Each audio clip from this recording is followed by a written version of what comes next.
আমরা যদি জয়েনিংটা ঠিকঠাক রাখি, রেফারেল বোনাসটা এখানে হিউজ আছে। আর সবাইকে একটা কথা বলবো, খেলে আগে উইথড্রলটা করে নিতে হবে। উইথড্রল এখানে স্মুথ আছে, অতএব ওগুলো নিয়ে কোনো রকম কোনো সমস্যা নেই। জয়েনিংয়ে মন দাও, জয়েনিংটা ঠিকঠাক হলে পরে আমাদের উইথড্রলগুলো স্মুথ থাকবে, প্ল্যাটফর্মটা খুব ভালোভাবে এগোবে। বলতে তো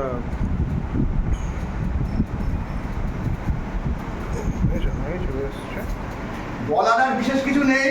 যেগুলো যেগুলো বললাম সেইগুলো মনোযোগ দিয়ে যদি কেউ সবাই ফলো করো, তাহলে দেখবে মানে টাকা মোটামুটি এক মাসে যদি কেউ 5,000 টাকা ইনভেস্ট করে, সেটা 3 গুণ হবেই হবে 100%।